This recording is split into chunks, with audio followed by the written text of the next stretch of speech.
Hey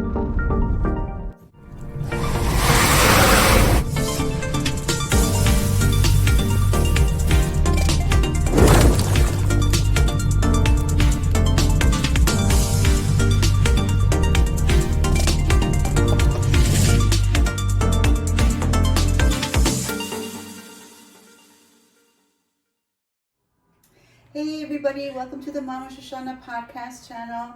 I'm Shoshana Mizell, also known as Mama Shoshana. Welcome here today. If you would be so kind as to subscribe, like, share, and always comment if you are inspired to. I am so excited today. It is my first time having a guest for an interview, and this is a very special guest. This is somebody I love dearly and who I've seen grown as a dancer, as a human being, as an activist, so many amazing things. And I'm so honored that Joel Feliciano came and agreed to allow me to interview him. So just a quick introduction. Joel is Virgo, 29, has been trained in many genres of dance, performs as a nightlife, daytime drag performer, and professional dancer. Top Contemporary Dance in America's Got Talent, Season 6. Performed for the representative of United Nations of China, 3-time national undefeated choreographer, and also mother of the House of Habibi. So, go get your coffee or your tea, your Diet Coke, whatever you want. Get cozy, sit down, because this is going to be a blast, and we will be right back. Right? Truly a moment. Oh, child. Okay, be back. And we're back. And as you can see, I have a doggie in back of me. My doggie Cassidy. She wants to be part of the interview, and I'm fine with that. She's the assistant. She's the director. So anyway, welcome back, everybody. Good morning, good afternoon, good evening, wherever you are in the world. Thank you so much for joining us. And again, my guest today is Joel Feliciano. And so, Joel, let's start out with your family background. Tell us about your family. Anything you want to let the audience know a little bit about your background, where you came from, your roots, and so forth. Yeah, I come from a 100% Puerto Rican family. My mom was born in Puerto Rico. My dad was raised here in New York, born in New York, but then was raised as a child in Puerto Rico. My dad is a veteran, and my mom used to be a part of the medical field. And they basically had like the little American dream, kind of, as you can say, a moment where my mom was a nurse and he was from the military, and they fell in love with each other at a very young age. My dad was 19 when they met, Wow. And my mom was, I believe, 20, 21. Yeah. So it was just a really beautiful experience. I guess just being told how they were, it's kind of like an American dream. Mm-hmm. And then I lived in Puerto Rico for quite some time, until I was 12 years old, 13 years old. And it was a beautiful experience. It's one of my best moments, memories in my life as a kid. It's just crazy how New York, sometimes you don't have the opportunities of openness and nature and opportunity. And although the opportunities of getting a good job and education is here, the quality of life is so much better, and how I feel in Puerto Rico. So right. I just really enjoyed being in Puerto Rico so much. Mm-hmm. So I'm really real Puerto Rican. I'm not New Yorican, and I really enjoy the embodiment of just being Puerto Rican. It's a culmination of so many things, and often so, I was created by African culture. I was created by Europeans. I was created by Spaniards and Native Americans. So it's just a beautiful thing to have all of that in one place, and where I get to experience all of that in one island. Yeah, very amazing, very rich. To have all those different cultures in you and ethnicities, and just bringing it all together to as just a tribute to the strength of the Puerto Rican people. It's really amazing. Yeah. So what started your passion for dance? I mean, how do you remember when it started? Tell us about that. So I started dancing. Well, my first dance experience was when I was around 4 to 5 years old, and I wasn't taking the ballet class. It was actually my sister, and I was there to just be the younger one, and speculate because my mom forced me to go, and then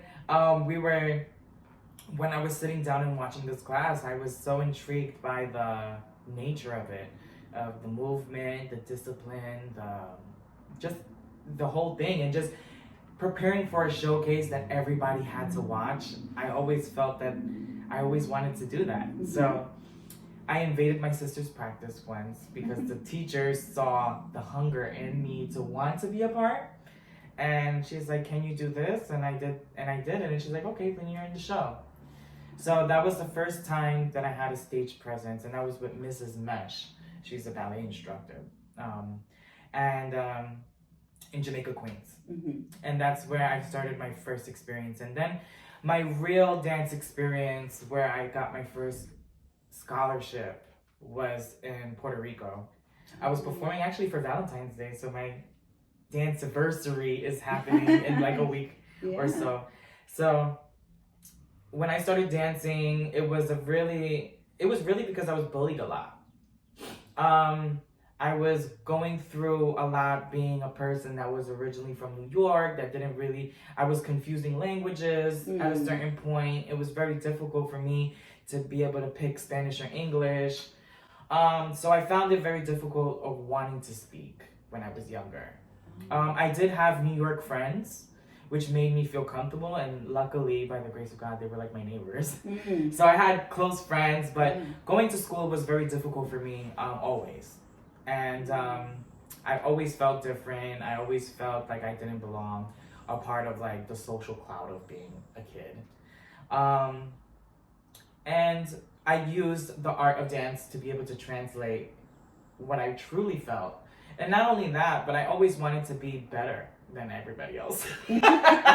So like, you know what? Like, what more to do that than just like show them that you are? Yeah. You know what I mean? Yeah. And like, I said, you know what? You're already getting bullied severely. Like, what worse could happen if you fuck up this one thing? You know what I mean? So I said, you know, I am really going to make the conscious decision of just being unapologetic.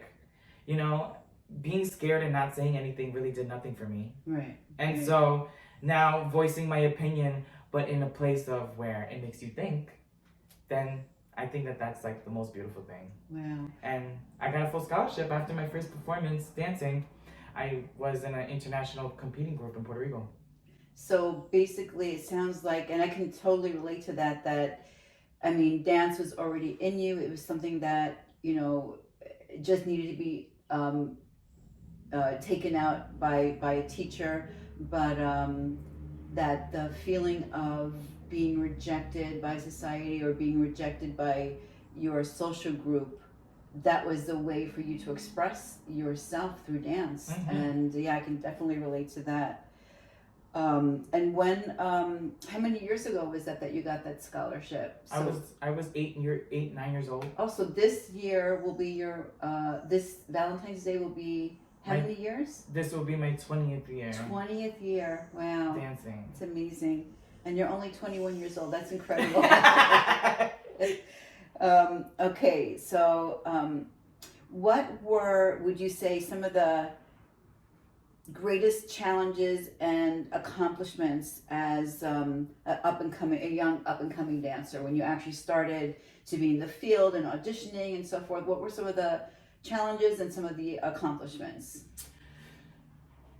Big challenge, just being a middle class citizen in America. You know, like my parents couldn't afford dance schools. Yeah. I had to have a scholarship if I wanted to be in dance. There was no other choice. It's, if you wanted to do dance, you had to be the best and succeed at it.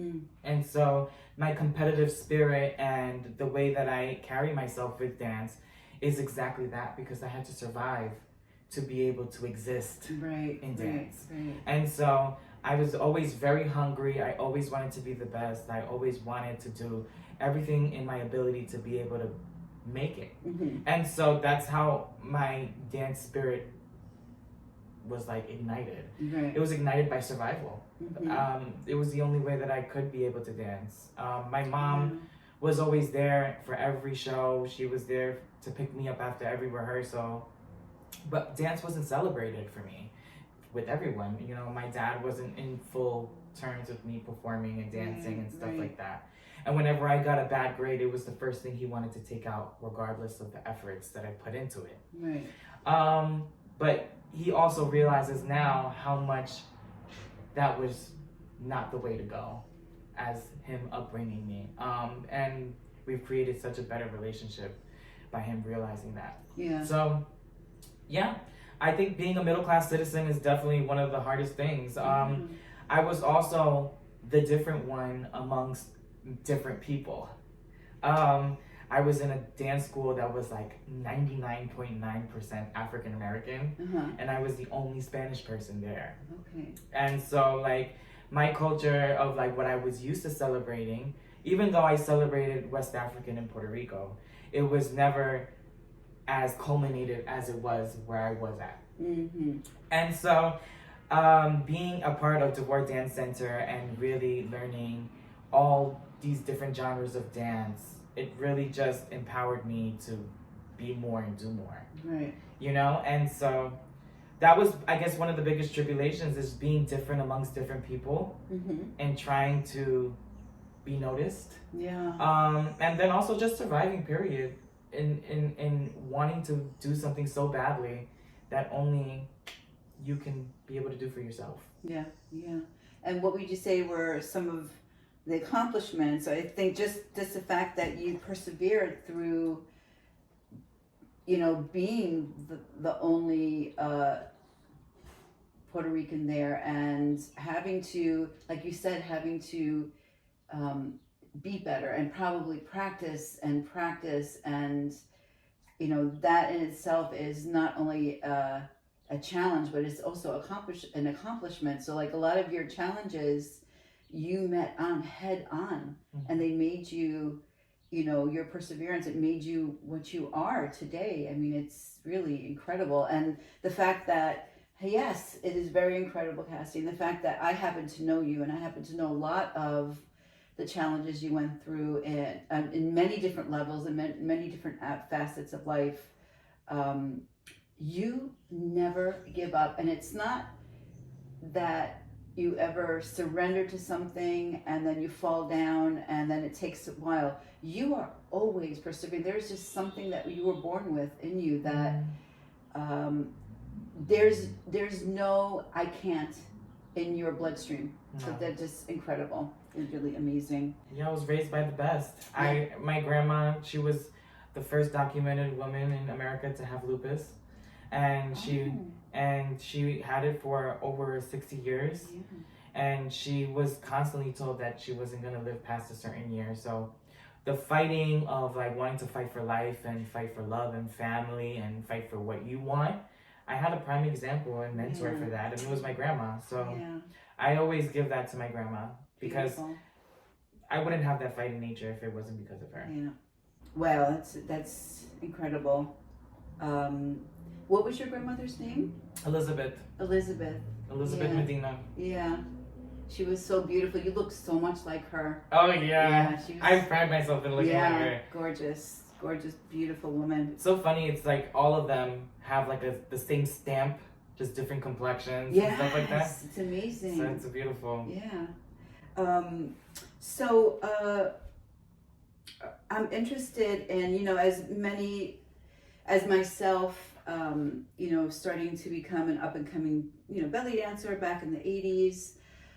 Sometimes, and sometimes not, the next evolution is to, you know, start teaching.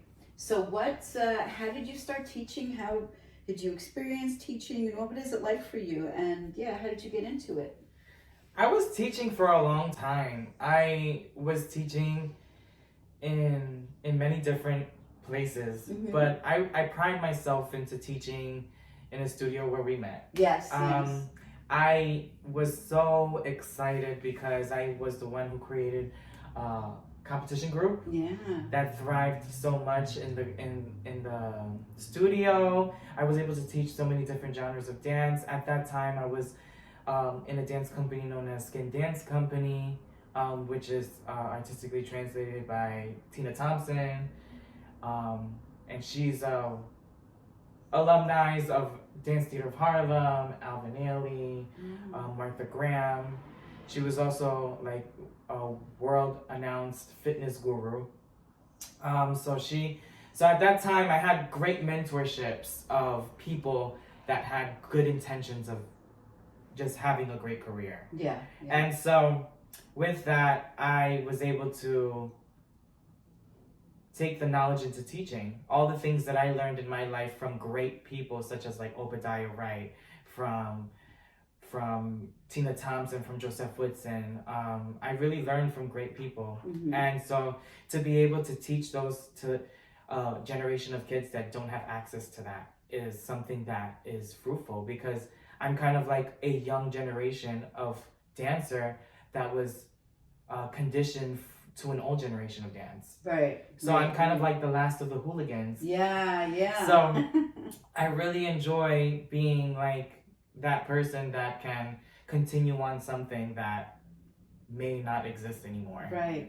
Yeah. That's amazing. You know, you really do have one foot in the classics and that era back then, and one foot in today, literally 2023. And I think that that's what makes me a strong dancer. It's because I have the fundamentals of and I have the hunger and the drive of what made oppressive dancers successful. Yes. And then I also have the currency of just being young. And being a part of a current of new vibrancy and new dimensions in dance, where you're seeing and exploring more things.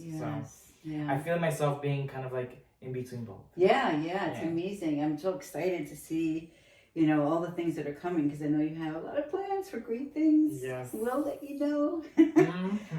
So from a young age till right now, who were some of your greatest dance influences? Oh my God, Alvin Ailey. Number one. Number one is Alvin Ailey. When I was younger, I was so fascinated by him. I would, as I said, like, I'm a fighter. He was the epitome of fight. He was the epitome of like when people didn't accept or love Black people.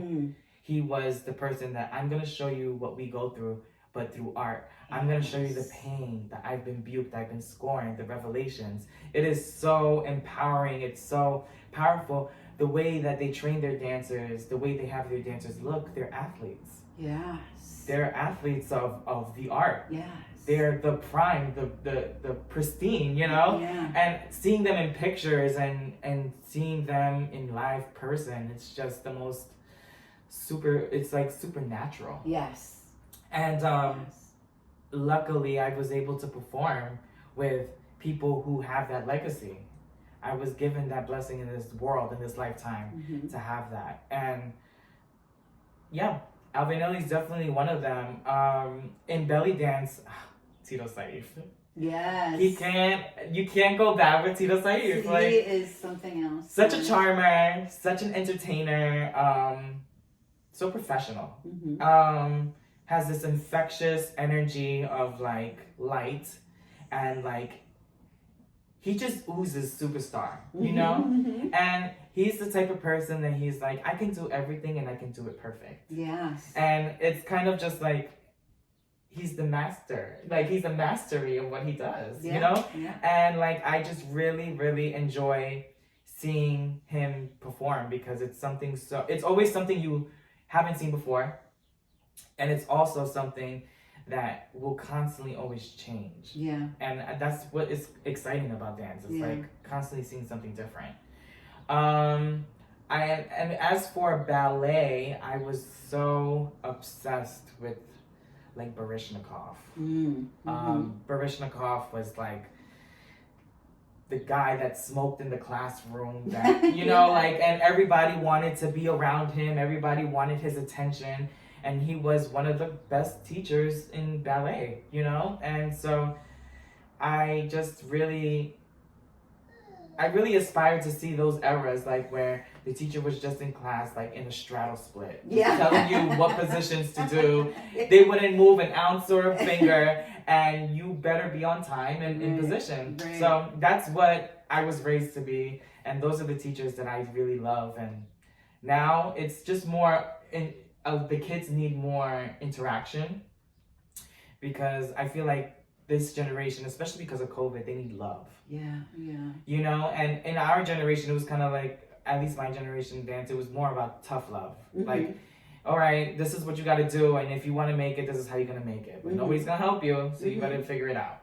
So, but now it's more so like, all right, we understand that you're going through a lot, so let's try to fix you first, and then we'll do the dance. Oh, yeah. So it's very different now. Yeah, very different. You have to be more conscious of the mental health of the person. Right. Just because people dream big, it doesn't mean that they're prepared for them. Right. And you have to let those people feel mentally prepared of what they're about to step into. Right. That's an excellent point. Really, really good point. So making a little turn around the corner from your experience with ballet and jazz and also, it would be remiss of me not to mention that Joel has a beautiful singing voice that, if he's not talented enough, God even gave him a singing voice. So, so turning the corner and how you and I met at this dance studio, what inspired you to want to learn belly dance? So it's such an interesting story, because it was supposed to happen with you, because I was a part of the studio before Shoshana was teaching, and in the studio there was a company called Arabic Soul, and the artistic director was Zuri, and I was always fascinated by the dancing, the trays, the candles, the canes, the material, the shimmer, the glitter, the glam, and you also get intrigued of like the sensuality of it all. Like, it's a different approach to dance, because it's more about control. And so, when you have a complete control of your body as a dancer, those things kind of excite you, you know. And because of the scheduling of how I worked, the company class would always be with the company class of my competition. So I was never really able to take a class or to participate into being a part of it, even though after I would have a moment with them and hang out with them, and sometimes we would do like the belly dancers versus the competition kids. We would keep it fun. And it definitely interested me. And then as the year passed, you started teaching on Sundays. And that was the class after mine. Right. So I finally was able to have the accessibility of taking the class. Right. So that's when I started belly dancing. I started belly dancing with you. Yeah, I remember. It was great. It was, it was a really amazing experience, because not only did you come into my class already knowing how to belly dance almost better than me, you just... we were also blessed to develop a beautiful friendship that has lasted quite a while now. So even that, you even taught me how to be able to be myself in belly dance. Often teachers are teaching you how to be exact, and you taught us not to be a copy and paste. Yeah, so we became really good friends. So you were saying I believe that one of the things that I enjoyed as you as being a teacher is that you wanted your dancers to be original. That just because, like, a lot of teachers teach a format, you teach them from heart. And there's a big difference, because you're not teaching them, you teach them the mechanics of what belly dance is, but you also don't force feed people into being something that they're not. Right. So, like, I really appreciated you just giving us the liberty to be able to perform belly dance in a place where it felt comfortable for us. Yeah. You know? Yeah, definitely. Okay, and so after you started slaying the belly dance and kind of went on your own, started teaching and performing, what were some of the challenges for you as a male belly dancer? I think one of the And challenges. accomplishments too. Challenges and accomplishments, yeah. Okay, so one of the challenges that I went through was people not taking me as serious. Because they thought that because I was new, I had no knowledge of it. Right. And I just tended to graduate through belly dance a little quicker than others because of the knowledge of body movement that I had from before. Right. But that doesn't make me better or less than anybody else. It Right. just made me a person that was able to go through it in a smoother place. Right. You know? Right. So when I started doing belly dancing and I said, you know what, like I want to create a group. I wanna be able to do this together. My whole dance career I've done as a solo dancer, and I've celebrated it all by myself. Like, and doing things by yourself is not as interesting as doing it with other people. Even though people bring drama, but you know, like it makes things more exciting. You're not just going through your own motions and your own thoughts. You're going through the excitement of what other people are feeling, and these are close people that you're with and stuff like that. So me and my close friend Alexis, we created a group called Thalia's Melody. And it was a fusion belly dancing group where some of the closest friends of mine, we became a group, and we created some really amazing content that I think hasn't been seen really much in the belly dancing community in New York. Like, we did a Bemba Colora, which is a salsa piece that was with belly dancing, and it was sickening, you know? And I also had a lot of help from Omaira, who was helping me with like the drum solos. I wanted her to like, she's already a professional dancer, you know, like everybody else was kind of like dancers in training, but she was already an established booked dancer. Yeah. So I also didn't want her to feel like this was beneath her. I wanted to challenge her. Okay, I want you to do what you do, but I want you to do the salsa music. Like, let me see what you think of when you come up with this stuff. It's definitely to challenge everybody and to make everybody more colorful. And we've created a bond and friendship, and we're still friends. Yeah, you know? yeah, definitely. So accomplishments, I created a belly dancing group, and it was really successful. But then COVID hit, and it changed a lot of things. And then I think accomplishment was me taking Tito Say's class. I take that as an accomplishment because those are expensive classes. Yes. Okay, so just being able to afford it and to take a class and be the only male in the world that literally was sitting there and seeing people from Brazil, seeing people from like all over the place. And me being the only male in the class was the most invigorating, exciting experience. And to have a teacher that is a male, it was the most exciting thing too. Because even though he was doing things to teach from a feminine approach, it was done in a masculine way.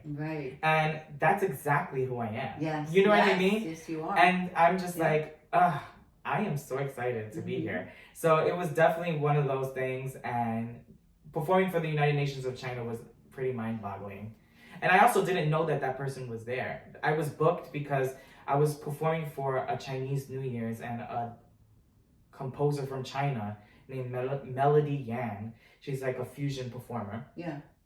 She wanted to do a performance with me where she performed in like a harp, and she did like a voodoo child, and she wanted me to belly dance to it with the harp. And I said, how interesting. It's like, I've never performed to that musical instrument before, so it would be challenging for me. It would be exciting for everybody, and I would bring something that nobody has seen before.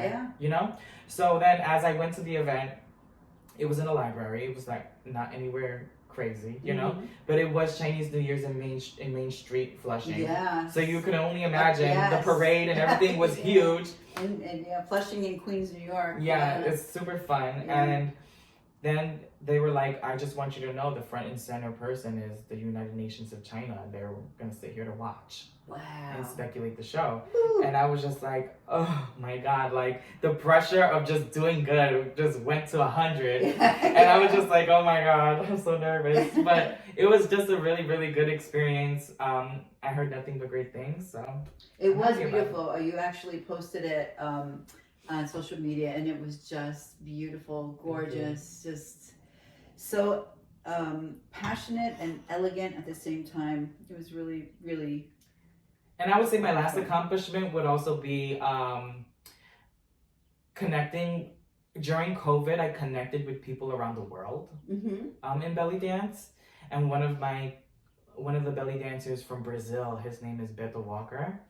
Me and him, we really connected, and he had me a part of some productions, Zoom-wise, that were a part of Brazil's, I guess like it's like progression to being more inclusive.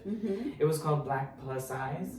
It was originally for Black people who go through discrimination and go through size shaming and all that kinds of stuff in the belly dancing world, where they could be able to perform and become in a more safe environment. Yeah. And he wanted to make it more inclusive to other people, like the LGBTQ community. There's a lot of trans people who are talented but not given the opportunity. And there's also gay people. And so he really wanted to broaden the environment, and he put me onto it. So it was a really, really great experience. I actually did it in my grandma's living room. So it was, but it was a great experience of being a part of it. And I consider that an accomplishment, because I pretty much consider that if COVID didn't happen, I would probably have intentions of going to Brazil to perform. Wow. Yeah. That's amazing that, the challenges of COVID for so many artists I saw did not stop them in any way, shape, or form. I mean, there was this continuous, we'd have even like big dance performances. It would be, Zoom after Zoom after Zoom recording. And it was a constant celebration. I even though there was so much going on in the world, the belly dancing community really kept its feet on the ground. And no puns intended, right? Right. But I think that they really kept their feet on the ground. There a lot, not all of them, but some people were doing free classes to be able to like really enrich and make it kind of like a therapy session for all this mental stress that we were kind of all going through at that time.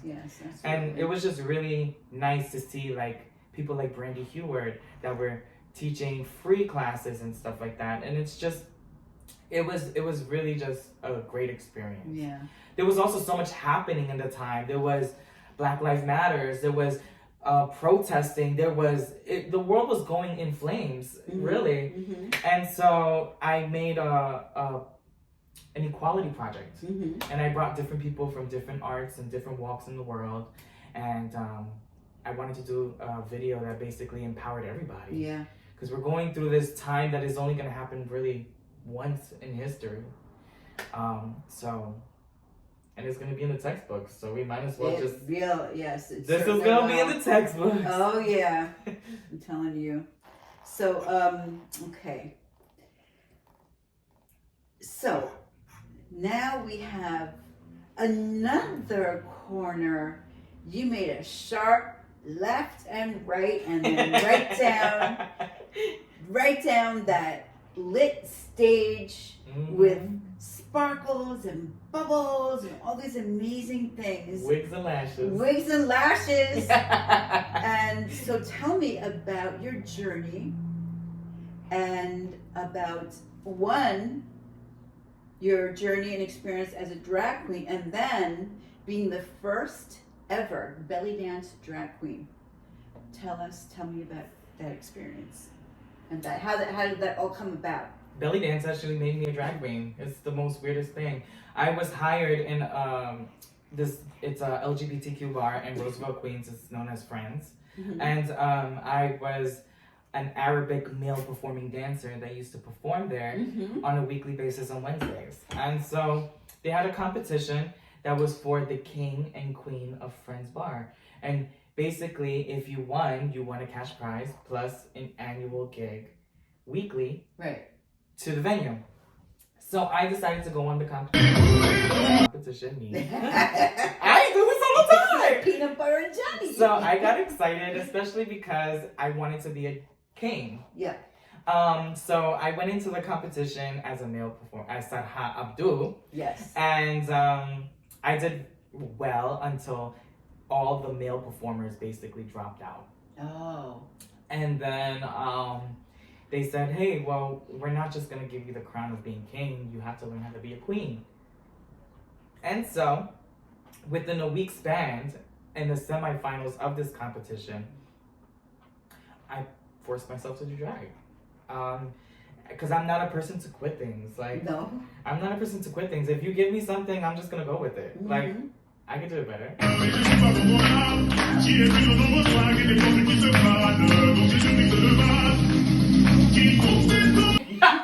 So in my head, I'm just like, I really want to do it. So now that you've challenged me and put me up to the test, like I never back down. Mhm. So I really wanted to just do it, and I was second place in the first time of doing drag.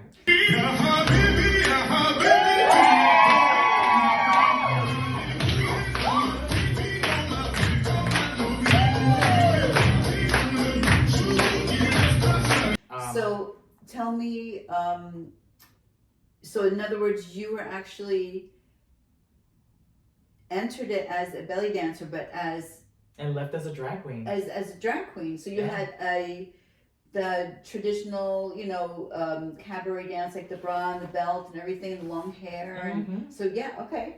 And the funny thing is that when I first started doing drag, it wasn't necessarily with belly dance.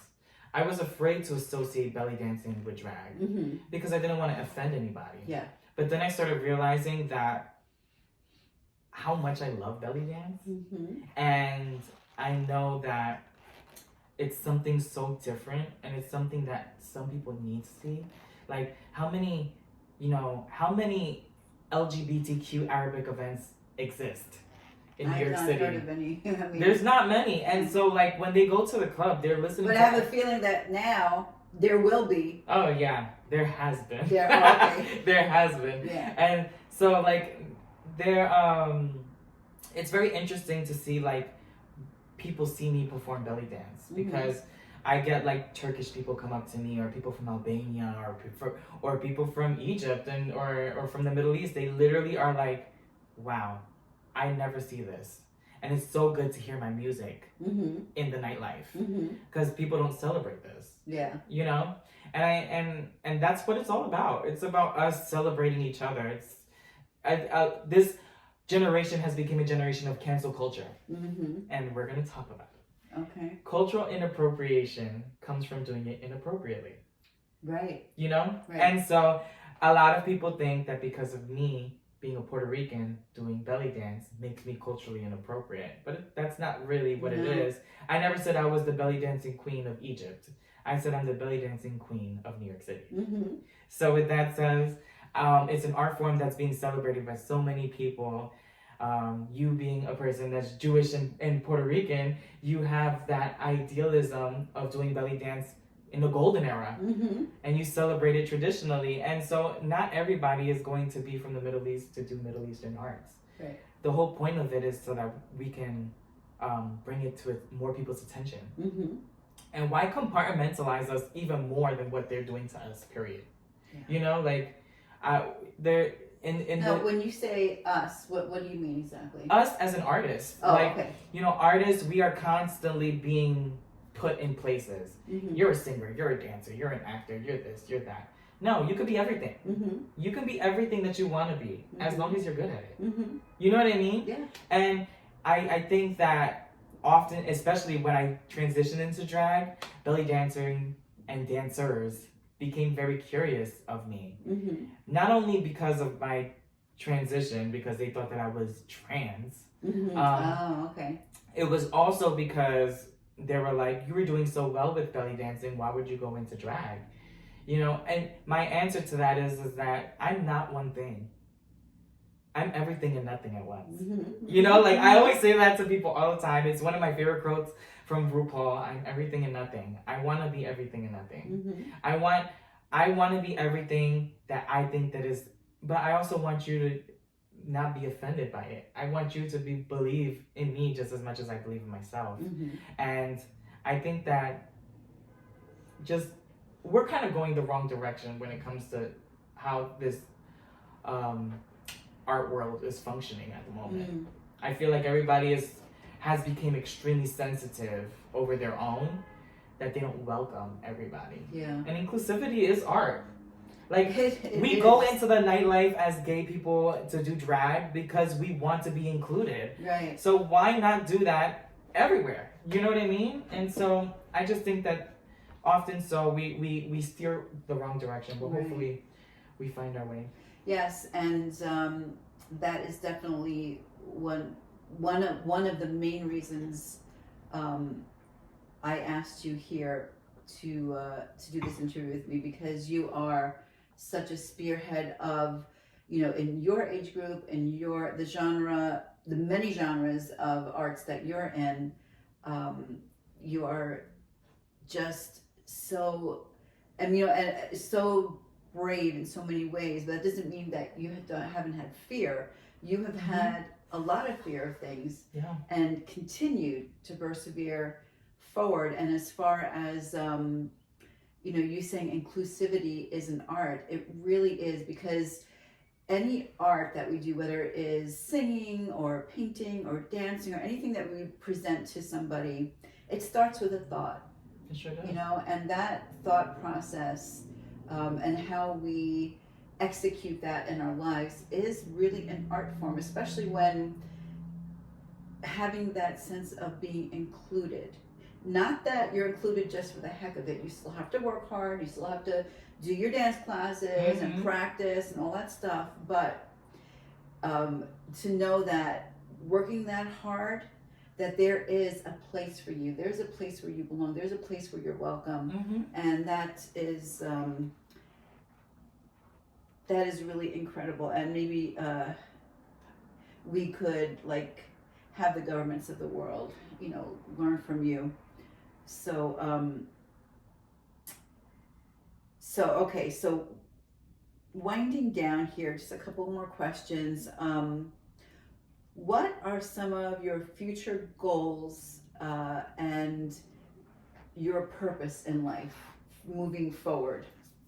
Right now, my main focus is my house, the House of Habibi. And tell us about the House of Habibi. Tell us, people who maybe not understand about, you know, having a drag queen, having your own house, and like kind of how all that works. So, being in a house is basically selecting a chosen family in which you can enrich them and mentor them to their personal successes.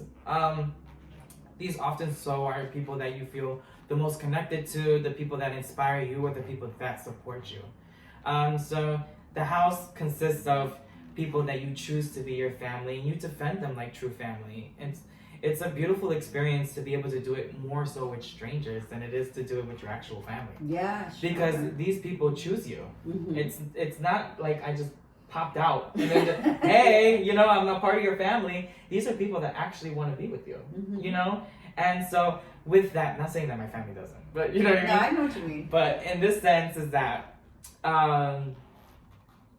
being in a house is the most gratifying experience, especially being the mentor. I told my kids that I'm in a place of constant growth. I'm a person that's constantly growing myself, and I'm gonna continue on growing, and that's not gonna stop. And I'm gonna continue learning, and I'm gonna continue making mistakes, and I'm gonna continue on doing all the things that I'm doing now forever. So why should I wait to mentor somebody? Like a lot of people, they wait till they get like really famous to start building a house and mentoring people because they have something. Right. But right. the truth is that we all have something. Mm-hmm. I've performed and I've done production. I've been on TV. I've done interviews. I've done everything that essentially could make a person successful. Mm-hmm. So, I may be new to drag, but I'm not new to the entertainment business. Right. And this is essentially what they're working for. They Right. want to be a part of the entertainment business, and I know how to navigate it, Right. and I know how to avoid maliciousness. Mm-hmm. And so that's where everything is deriving from the house. Mhm. I have two beautiful kids that just became my kids for the House of Habibi. That's Penny Livonia and Madi. So I really love them both because they're totally different. One doesn't speak a lick of English, only Spanish, and wants to empower people with Spanish culture and just all of she's just very creative Mhm. with her things. Her last piece, she was dressed as a piñata. Yeah. So like there's always something fun That's so happening. fun. Yeah, yeah. And then Penny Livonia is more like the urban, like the rapstress of East New York. Mhm. Has live vocal talent, sings and performs, and has a very good talent of being funny Mhm. and in the moment. Mhm. And that's kind of like what drag is. Yeah. So, and if you have really good hosting skills and you're making people laugh in a space and you're making people feel welcomed and included, Mhm. then you're doing a great job. And she has a magnificent skill of her mouth. Yeah. And so the House of Habibi is about establishing a safe space for drag queens to be able to perform and grow. Yeah. It's also an opportunity for you to fall and have somebody to fall back on. Oh, yeah. You know, like when I started doing drag, I didn't have that. Mm-hmm. I'm a part of a house called the House of Blaze, and it is from a legendary drag queen in New York City known as Christy Blaze. Christy Blaze was basically William Ninja's protege. William Ninja is the original House of Ninja and basically the maker of Vogue. Mm. He used to work at FIT and all of that, and throughout all the hardships and sickness that he went through, Christy Blaze was always there. So I basically am walking the footsteps of a legend. Yes. Wow. So I've been lucky to touch every genre that I've touched and really be with a legend. Mm-hmm. I had you, I had Christy Blaze, I had Tina Thompson, I had Joseph Whitson, I had Miss DeVore. These are all legends in their community and what they do. The best of the best, honestly. And so with me, I'm really glad that I am able to be a part of that. And I want my kids to be completely comfortable with who they are. Yeah. And just not be afraid. You know, like there's so many things that are gonna make you afraid the moment you wake up in the morning, but it's about like you just knowing yourself, you knowing your value, you knowing you deserve it, you deserve another day. Mm-hmm. You know, like you waking up and just saying, you know what, the weather's not nice outside, but today's my day. You know what I mean? And that's kind of like how drag is. Because some days you're not going to have a good night. Sometimes you're going to have drama with somebody. Sometimes it's going to be a performance where your wig falls off. There's going to be a performance where the music doesn't work. Right. There's going to be always an issue, a problem, but it's all about how you deal with it. And if you deal with it as a professional, if you deal with it head on, and if you take accountability for those things, then you become a true professional. So, having a house and being the mother, it's more than just, get your makeup right, get your lip syncing right, get this right, get that right. It is like, it sounds to me like it's a tremendous amount of emotional support and finding balance and finding, this sense of having unconditional love, which does not mean that your children get away with shit stuff. Absolutely not. Yeah, but and the best thing about this house is that we're completely honest with each other.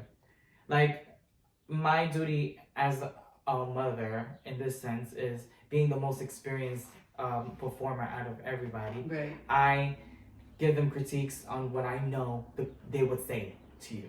Yeah. Such as, like, if you're gonna be on stage, you gotta stay on for a minute. You gotta know your lip sync. You know, your presentation has to be right. You have to have a good aesthetic, a strong aesthetic. You want to be different, and so like all these things are culminated to that. But it's also mental preparation. It takes a lot of courage for a man to put a wig on. You know, and so a lot of people just think of it as like an expression. It is an expression, but it is a career, and like it has become this really paramount thing.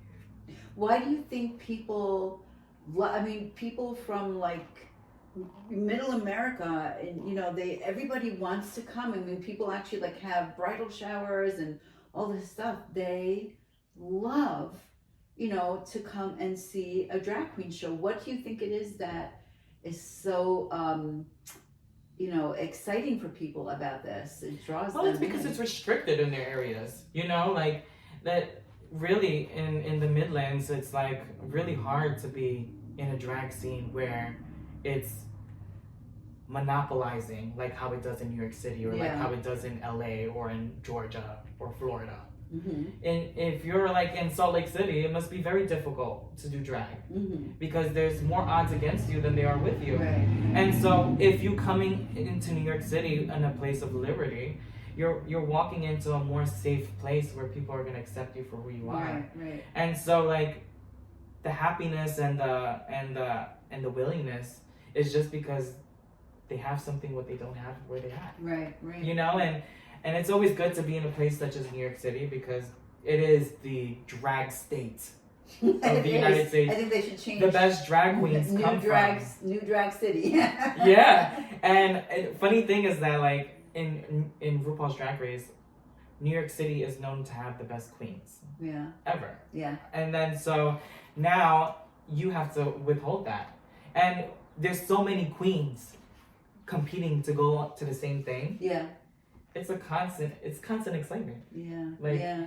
If it's not drama, it's someone competing against you. If someone scared of you, someone intimidated of you, you're intimidated of them. There's always something happening in the world of drag. And it's always a constant challenge mentally, physically, and emotionally. But it's the most riveting thing. Yeah. Like, just being on stage and just being a moment and having everybody watch you completely transform to be something that you're not. We're back! Okay. We just had to take a little pattern break. So, wow,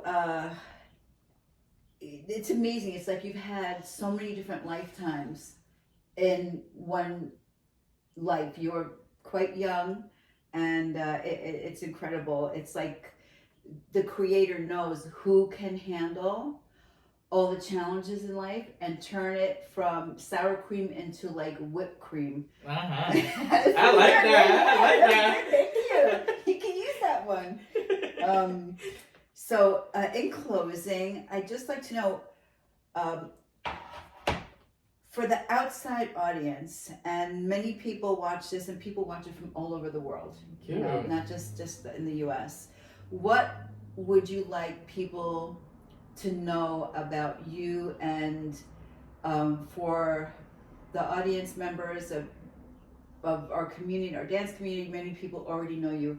What is some things that people may not know about you, or little funny little talents or things that you have that, you know, that you would only find out in this special interview on the Mama Shoshana channel? That's right. Yeah, so what, so tell the audience members, like.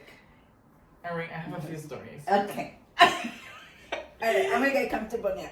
So one of my stories is I used to have a partner that used to do my makeup and drag, and so I was just like, you know, I was like, as long as we're together, like I don't really need to. I was enabled in the beginning of my drag, and then I was just like, I learned very quickly that you can't depend on anybody to do anything for you. You know what I mean? And so when I broke up with him, personal reasons, and he basically stopped doing my makeup. I went to a gig and a show, and they were like, "Is that you? Are you the girl on the flyer?"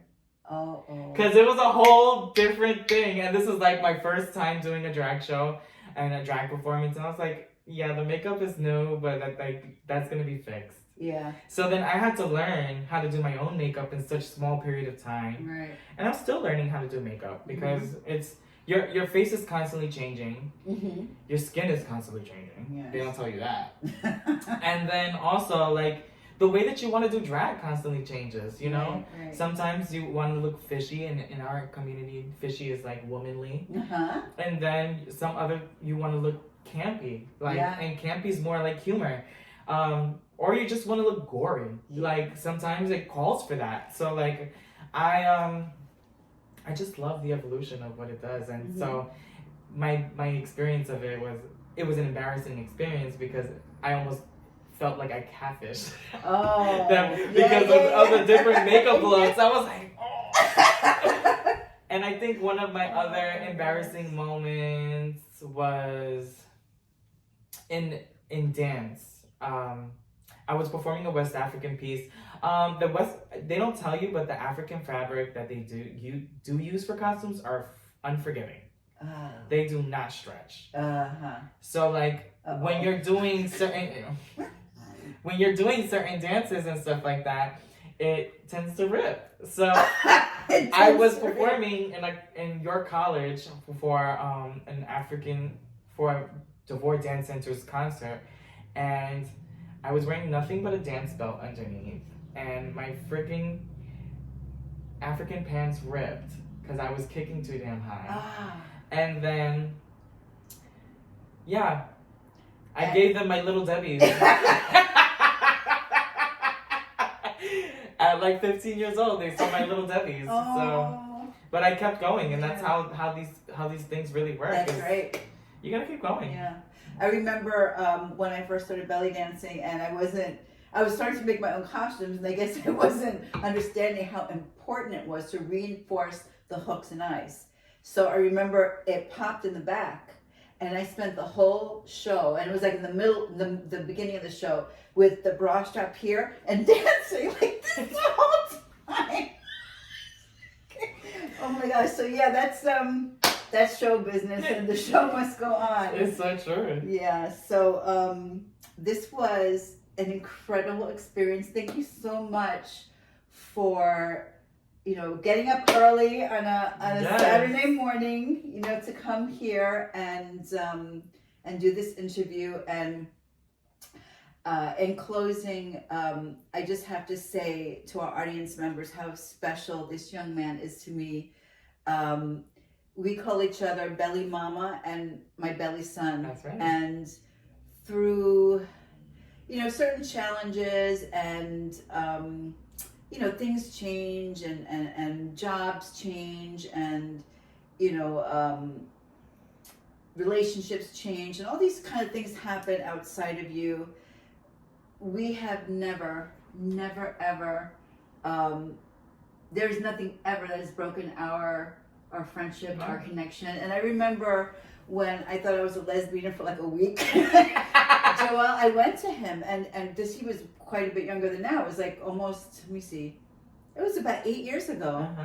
And, I remember how confused I was, and, this was something new for me. And I it was suggested by a therapist that I, just put my toes in the water and just see. Test the waters. Yeah, test the waters. And I just remember that you were, so unbelievably, supportive of me, and didn't judge me for like going from like an entire heterosexual life to like, I wonder. And, in so many ways, I'm sure I've been told this many times, that you have such an old soul, that your wisdom is not thousands of years old. It is timeless. And, that is a beautiful, wonderful thing, but it can be somewhat of a burden sometimes. Yeah. It's a lot, and it's really hard to connect with people like this. Yeah, sometimes. My age bracket. Right, exactly. That's why you have me, the 63-year-old with the belly dance Mama Shoshana, because I get it. And yeah, there has been, many challenges, professionally and personally, since we've known each other, which is about 10 years now. And, you know, even if we don't talk face to face all the time, we are always supporting each other in one way or another. Even if it's something that I get a sense, like on social media, that somebody has messed with you, and I'm like, who are they? Where are they? I'm gonna bust them up, like, and I know that, of course, I'm joking. I wouldn't actually be violent, but but it's just that, although they're not big shouts of, this is my belly son, don't mess with him, or how important there's little subtle messages that constantly go throughout the energy between you and I, no matter where we are, what we're doing. And it is the most unique. It's a constant whisper. A constant whisper, exactly. For sure. Yeah. I mean, even when we're doing, like, if you have something successful happening that you're doing for yourself, or that I'm doing it, even if it had conflicts of interest, we still celebrated each other. And that's the most beautiful thing, is that no matter what circumstances or things that go through, it doesn't mean that I should stop celebrating the people that I love. Yeah. And that's just how it should be, Yep, definitely. So hopefully, that is an inspiration to everybody, because the Mama Shoshana channel is all about inspiring and questioning yourself. Is there something else out there? Is there a different way of thinking? So thank you again so much, Joel Feliciano. I will have all of his links in the description below, and any future shows that he will be having, where he teaches the whole kit and caboodle, all his links again to his social media. And if you have any questions, or again, I'll have his contact information.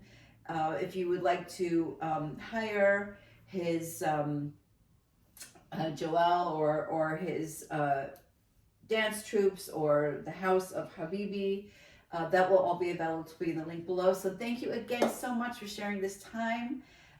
Love you. Let's give a big kiss. Mwah! And I will see you next time on the Mama Shoshana podcast. Thank you, Papi. I love you. Mwah! And just one last thing. I am also an artist. I mean, I'm, besides being a belly dancer and a massage therapist, and a mom of 3 amazing sons, 2 grandchildren. My belly dance son, I'm a busy lady.